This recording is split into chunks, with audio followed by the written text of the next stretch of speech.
As a finance influencer मेरा काम क्या है?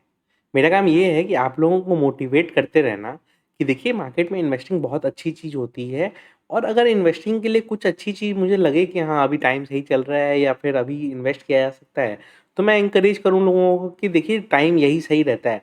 अब प्रॉब्लम कहाँ पे आती है कि मैक्सिमम लोग ये सोचते हैं कि जब मार्केट बढ़ रहा हो तब हमें इन्वेस्ट करना चाहिए, बट करना इसका उल्टा चाहिए। जब मार्केट गिर रहा हो ना, उस समय जो लोग इन्वेस्ट करते हैं ना, जब मार्केट बढ़ना चालू होता है सबसे ज़्यादा रिटर्न वही कमा पाते हैं। इनफैक्ट जो लोग भी लॉन्ग टर्म इन्वेस्टर्स होते हैं ना, जो लोग 5 साल, 10 साल, 20 साल के होराइज़न में इन्वेस्ट करते हैं, उनको तो सबसे ज़्यादा बेनिफिट मिलता है। क्यों? क्योंकि उनको पहले तो एवरेजिंग का बेनिफिट मिलता है, एडिशनली उनको कंपाउंडिंग का बेनिफिट मिलता है। तो इस चीज़ों को डिस्कस करते हुए मैं कोशिश करूँगा एक मोटिवेशन फैक्टर आप लोगों को देने का कि आपको क्यों अपनी एसआईपी अभी बढ़ा देनी चाहिए, क्यों आपको अलग-अलग प्रोडक्ट्स में, अलग-अलग सेक्टर्स में ओपन माइंडेड रह के इन्वेस्ट करना चाहिए।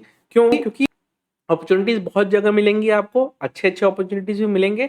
मैं आपको एक स्टॉक का लेके अभी एग्ज़ाम्पल भी दिखाऊँगा, जिससे आपको समझ में आएगा कि सिर्फ़ ज़्यादा नहीं, एक स्टॉक में भी अगर आदमी इन्वेस्ट किया रहता है ढंग से और वो स्टॉक सही निकल जाए तो रिटर्न कितना बन सकता है, राइट? एडिशनली चूँकि आप वीडियो देख रहे हो, तो अगर आप वीडियो में बने रहते हो टुवर्ड्स द एंड, तो 750 वर्थ के अमेज़न स्टॉक्स कैसे आपको मिल सकते हैं, वो मैं आपको बताने की कोशिश करूँगा इस वीडियो के एंड में। चलिए डिस्कशन को स्टार्ट करते हैं। मैं ना सबसे पहले आपको एक फैक्ट दिखाता हूँ, जो कि आपको थोड़ा समझ में आएगा कि मैं क्या कहना चाहता हूँ, ठीक है? सो दैट हम ये समझ पाएँ कि जो हम डिस्कस करने जा रहे हैं उसका एक्चुअल इफ़ेक्ट क्या है, ठीक है? मैं चलिए पहले आपको ये डाउ जोन्स का चार्ट है, ठीक है? अब डाउ जोन्स का चार्ट पे अगर हम आएँगे, ये डेली कैंडल्स हैं, इसको मैं एक काम करता हूँ, छोटा कर देता हूँ और मैं इसको अब ये आप देखोगे तो इसमें बार-बार ये up down, up down, up down, up down ऐसे-ऐसे आपको दिखाई देगा। बट अगर इसको जैसे ही मैं मंथली कैंडल्स करता हूँ, तो आप देखो 1971 से हमारे पास डेटा है।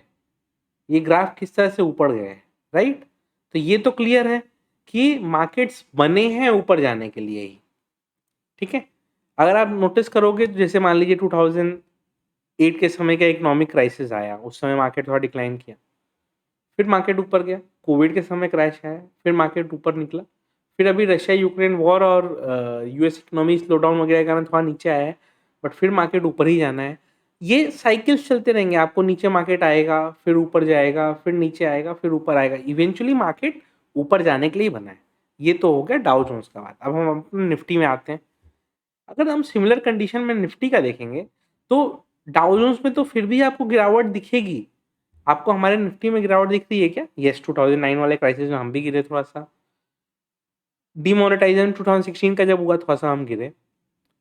पैंडेमिक वाले क्रैश में हम भी थोड़ा-सा गिरे। अभी ग्लोबल इकोनॉमिक स्लोडाउन और रिसेशन हो रहा है तो हम भी गिरे। तो 2 चीज़ तो क्लियर है। पूरे मार्केट साइकिल में चलते हैं, सिमिलर साइकिल रहता है। जैसे यूएस डाउ जोन्स जब गिर रहा था, उसी पीरियड में हम भी गिर रहे हैं। साइकिल सेम रहेंगी, ठीक है? क्यों साइकिल सेम रहेंगे? क्योंकि हम सब एक-दूसरे से इंटरकनेक्टेड हैं, ठीक है? अब हम चूँकि एक-दूसरे से इंटरकनेक्टेड हैं, तो इसीलिए जो रिटर्न्स भी हमारे बन के आएँगे ना, वो एक जैसे बन के आएँगे। क्या ये फैक्ट सही है? नहीं। जो भी इन्वेस्टर मान लीजिए इन्वेस्ट कर रहा है आज के डेट में आपके यूएस इकोनॉमी में, ठीक है? उसको 2 चीज़ का बेनिफिट मिलेगा। एक तो इंडियन रूपी में डिप्रिसिएशन जब होगा, तो अभी मान लीजिए आप जब पैसे रेमिट करते हो यूएस में, तो $80 में करोगे। आज से 6 महीने बाद, 1 साल बाद वो $80 हो सकता है $82-83 पहुँच चुका हो। तो 2-3% का रिटर्न तो आपका सिर्फ करेंसी डिप्रिसिएशन के कारण हो गया। प्लस ये मार्केट्स करेक्ट हुए हैं। अब ये मार्केट्स ऊपर की तरफ जब निकलेंगे तो आपको रिटर्न देके जाएँगे। अब यही जो मार्केट है ये सपोर्ट कहाँ ले रहा है आपको? अगर आप नोटिस करोगे तो पैंडेमिक के जस्ट पहले जो हमारा हाई था, ठीक है? डाउ जोन्स की अगर हम बात करें तो वहाँ पे एग्ज़ैक्ट आके इसने डाउ जोन्स ने सपोर्ट लिया है एंड बाउंस किया है। सिमिलर पैटर्न अगर हम निफ्टी में अगर हम देखें, तो आपको क्या दिखेगा कि हमने मान लीजिए ये जैसे 2022 का चार्ट है, हमने सपोर्ट एग्ज़ैक्टली कहाँ लिया? हमने सपोर्ट लिया जो हमने लास्ट ईयर एक कंसोलिडेशन फेज़ बनाया था, कि यहाँ पे करीब 2 महीने कंसोलिडेशन चला था, यहाँ पे करीब 1 महीना कंसोलिडेशन चला था। हम जब नीचे भी आए ना, उसी कंसोलिडेशन लेवल पे सपोर्ट लेके हम बाउंस किए हैं। तो ये तो क्लियर हो गया कि मार्केट्स में लॉन्ग टर्म अगर आप बने रहोगे तो रिटर्न आपका बनते रहेगा, मार्केट्स कभी नीचे आएगा कभी ऊपर जाएगा, ठीक है, ये चीज़ हो गई। लेकिन अगर मैं इसको आपको एक नॉर्मल एक कैलकुलेशन के हिसाब से समझाऊँ, मान लीजिए महीने में आप 2,000 रुपये भी इन्वेस्ट करते हो और आपका साल का रिटर्न आप 12% भी पकड़ते हो। अगर आप निफ्टी का रिटर्न देखोगे तो 15 से 16% एवरेज बनता है, डाउ जोन्स भी ऑलमोस्ट उसी तरह का देता हुआ आया है। अगर और आप टाइम पीरियड 10 साल लेते हो तो 2000 करके 10 साल में आप इन्वेस्ट करोगे 2,40,000, बट आपका रिटर्न पता है कितना आएगा? 4,64,000। अगर आप सिर्फ नॉर्मल इन्वेस्टमेंट करते हो तो एक नॉर्मल ग्रोथ रेट के संग, अगर ग्रोथ रेट आपका थोड़ा सा बढ़ जाता है, मान लीजिए 2-3 साल अच्छे निकल गए, 14% करके रिटर्न बन गए, तो आपका इन्वेस्टमेंट अमाउंट से ज़्यादा आपका एक्सपेक्टेड रिटर्न आ जाता है। एंड जैसे जैसे आप टाइम हॉराइजन बढ़ाते जाओगे, आप मान लो इसको 20 साल कर देते हो, तो 20 साल में आपका इन्वेस्टमेंट अमाउंट रहेगा 4,80,000, बट आपका रिटर्न्स कितना रहेगा? रिटर्न्स आपका हो जाएगा 21-22 लाख के आसपास। तो 2,000 रुपये करके भी कोई 26-27 लाख का कॉर्पस कर सकता है, राइट? लेकिन इससे ज़्यादा रिटर्न आपको कब मिलेगा? इससे ज़्यादा रिटर्न आपको ये जो 2% हमने एडिशनल बताया ना, 2% पर ईयर एडिशनल ना, सिर्फ आप चूंकि किसी फॉरेन कंट्री में इन्वेस्ट कर देते हो ना, यूएस टाइप की कंपनी में, जहाँ के जिसके अगेंस्ट हमारी करेंसी 2-3% हर साल डिके हो रही है, तो जो हमने पहले 12% के हिसाब से रेट देखा, ठीक है, वो 14% आपको इजीली मिल जाएगा। और 12% पे अगर आप 2,000 करके 20 साल करते हो तो आपको 19 लाख तक का ही कॉर्पस बन पाएगा। बट अगर वही 14% पे अगर आपका हो जाता है 2% एडिशनल, तो वो 26 लाख तक चला जाता है। क्यों? क्योंकि रिटर्न ज़्यादा आ रहे हैं। एंड ये रिटर्न ज़्यादा कहाँ आ सकते हैं? ये रिटर्न ज़्यादा आ सकते हैं अगर आप इंडिया से यूएस मार्केट में अगर इन्वेस्ट कर पाओ तो आ सकते हैं। ये नहीं कह रहा हूँ कि इंडियन मार्केट में नहीं इन्वेस्ट कर सकते हैं, बट अगर आप मान लो 5,000 इंडियन मार्केट में करते हो, 1,000-2,000 किसी दूसरे मार्केट में करते हो, ए मार्केट लाइक यूएस जो हमेशा ग्रो कर रहा है, अगर आप वैसे करते रहोगे तो क्या होगा, कुछ पोर्शन आपका एडिशनल रिटर्न आपको देगा, क्योंकि करेंसी डेप्रिसिएशन होगी। करेंसी डेप्रिसिएशन के कारण जो एडिशनल आपको बेनिफिट मिलेगा, उससे क्या होगा कि धीरे-धीरे आपको अच्छा रिटर्न बन के आएगा। क्योंकि आज से 10 साल पहले जब ये चार्ट्स देख रहे हैं, ठीक है? तो 2008-9 के समय पता है आपको कितना चलता था? 44 रुपीज़ डॉलर चलता था, आज 80 रुपीज़ चल रहा है, ठीक है? तो 2008-9 के समय हम कितने नीचे थे? उस समय डॉलर हमारा चलता था 44 का, आज हमारा चलता है डॉलर 80 का। तो वो सब का भी फैक्टर्स है, राइट? तो अभी मैं जो आपको बता रहा था ना कि यूएस स्टॉक में आप चाहो तो करोगे तो आपको थोड़ा एडिशनल रिटर्न मिलेगा। क्यों? क्योंकि करेंसी डेप्रिसिएशन होगी। तो काफ़ी लोगों को क्वेश्चन आएगा कि यूएस स्टॉक्स में इन्वेस्ट कैसे कर सकते हैं? देखिए, पहले यूएस स्टॉक में इन्वेस्टिंग बहुत डिफिकल्ट हुआ करती थी, बट आईएनडी मनी ने इसको बहुत सिंपल बना दिया है। अब आईएनडी मनी क्या करता है?